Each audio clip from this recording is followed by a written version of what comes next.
Hi, this is Jason from Horrific Nightmares, and it's time for a positive spin. Now, you knew this year we were going to come out swinging, and you had to know this one was coming.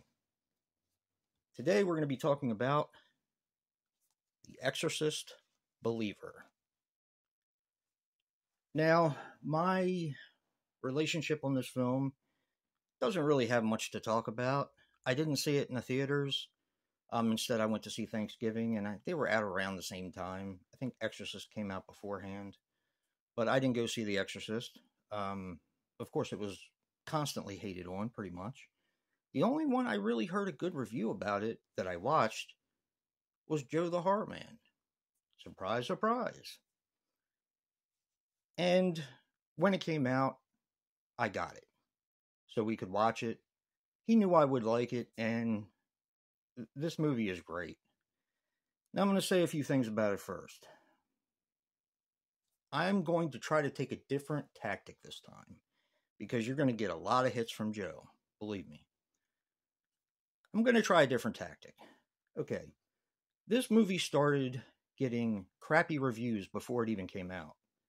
Basically, when Halloween Ends rattled everyone's cages, and apparently it's still rattling everyone's cages because they're still making posts after post after post. I just don't understand. If you don't like a movie, just don't talk about it. Why don't you just talk about something you do like? It's just ridiculous. So in all these rantings and ravings and videos about how bad Halloween Ends was, of course they would throw in there, oh, well, David Gordon Green is now going to ruin another franchise because now he's set to helm The Exorcist in a direct sequel. So I say to you guys, I don't really think this movie had a chance to begin with. I think people had already made up their mind before this movie came out. Say that I'm wrong. And it seemed like when I was watching reviews for The Exorcist Believer, it seemed like everybody was saying the same thing. Almost like half the people didn't watch it and plagiarized the other half. The only problem is when you do that, you get the same things wrong. And I said it, wrong. It's not based on opinion. If I can support it with numerical facts, and I will do that. So let's put a positive spin on The Exorcist Believer. This movie's fantastic. Okay. The first thing I liked about it is that it starts in Haiti. I'm going to try not to give anything away because I know there's still a lot of people that haven't seen this. So I'm going to try to be as brief as possible when I can. And that's going to be tough because, to be honest, some of the best things happen towards the end of the film. And I really can't talk about them or else I'm going to spoil a lot. And I've seen this movie twice now, and I liked it better the second time I saw it. It's just great. So, I liked that it starts out in Haiti, which to me is like a nod to the original, starting out in a foreign land, where, of course, Pazuzu, Father Maris was in, I'm trying to think of where he was now, Egypt, India, I can't remember. I like how this shows rituals in Haiti because a man and a woman who turn out to be, of course, the man is the main character along with his daughter. His wife is pregnant and she's getting blessings for her baby. And I like how they show the rituals to give her baby blessings. Unfortunately, well, I don't want to give a synopsis, so I'm just going to keep on going. The two girls are fantastic actors. So we have Catherine, who is the little white girl, and Angela, who is the little African-American or black girl, whatever you prefer. Not really little. I mean, they're teenagers.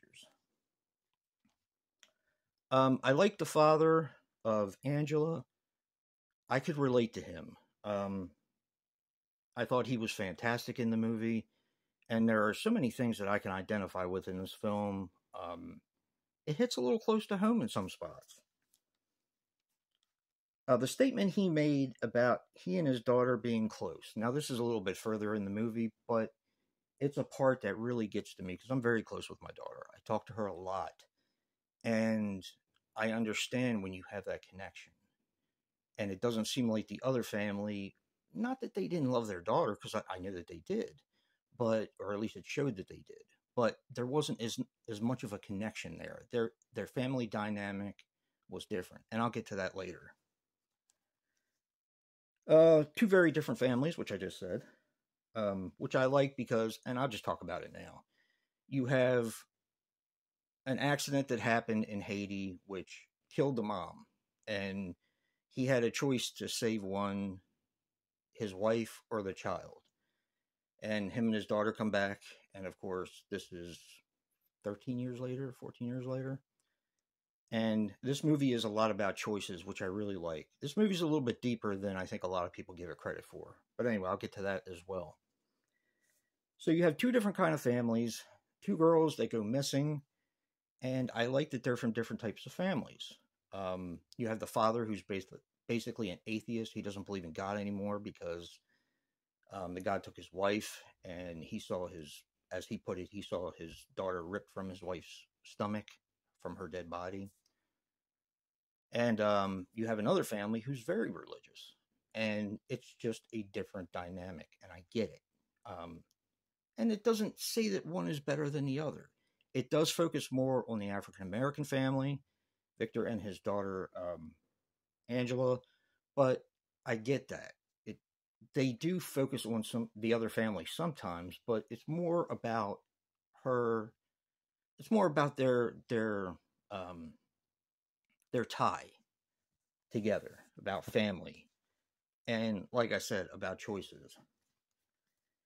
So I can identify with the fathers looking for their daughters. I did have nothing like what they had because their daughters were missing for 3 days. But, you let your kids go out and play. And a little story here, we used to make my daughter carry walkie-talkies because I don't trust people.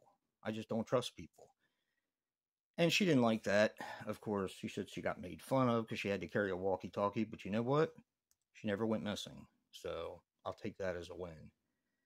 But, there were times when she went into somebody's house and didn't say anything to us, like kids do.